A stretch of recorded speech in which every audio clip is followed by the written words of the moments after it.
akan berfungsi untuk memenuhi kebutuhan ternak baik untuk hidup pokok, pertumbuhan, reproduksi, dan produksi.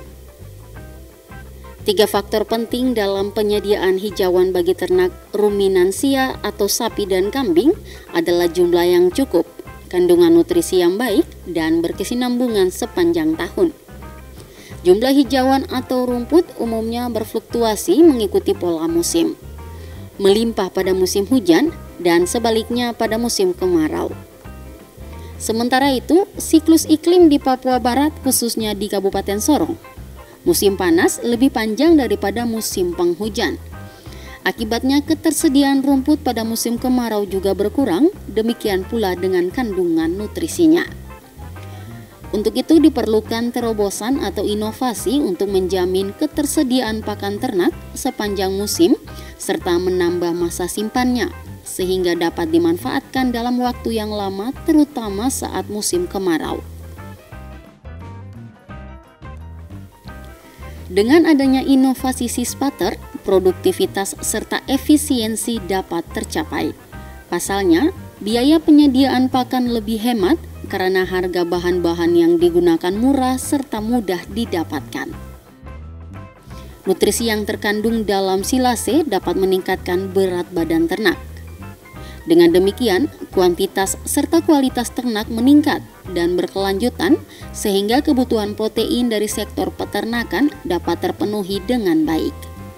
Selain itu, inovasi sispater juga memberikan manfaat lain, yakni menginformasikan kepada peternak tentang tata cara pengawetan pakan, menginformasikan kepada peternak pemanfaatan silase dari hijauan rumput sebagai bahan pakan alternatif, menambah pengetahuan peternak tentang pakan hasil fermentasi, menstabilkan ketersediaan pakan ternak saat musim kemarau, serta meningkatkan kesejahteraan peternak.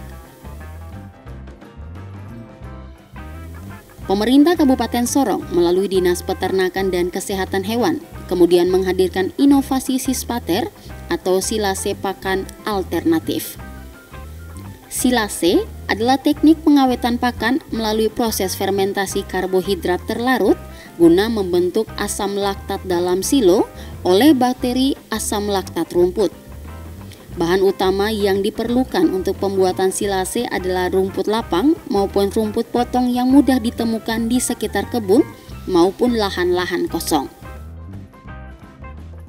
Jenis rumput yang digunakan juga perlu diperhatikan.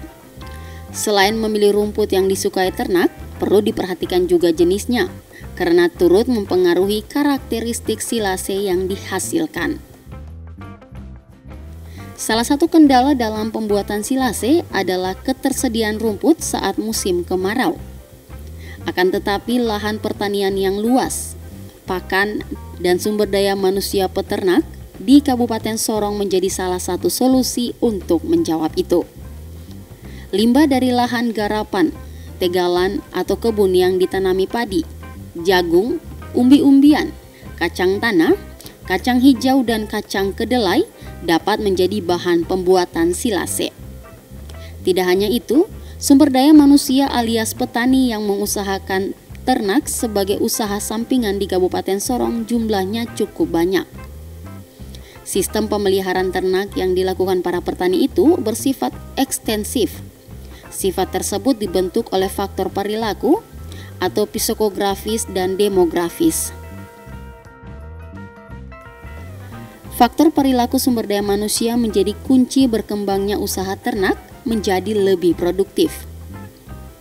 Sasaran sispater adalah semua peternak, terlebih khusus peternak ruminansia atau sapi dan kambing, serta pemangku kepentingan lainnya yang terlibat langsung maupun tidak langsung dengan inovasi ini. Pengembangan inovasi sispater juga memberikan kontribusi pada upaya menciptakan lingkungan yang bersih dan sehat. Kotoran ternak yang diberi pakan silase tidak mencemari lingkungan di sekitar perumahan penduduk. Dan pada akhirnya, inovasi sispater juga akan berdampak pada peningkatan kesejahteraan para peternak.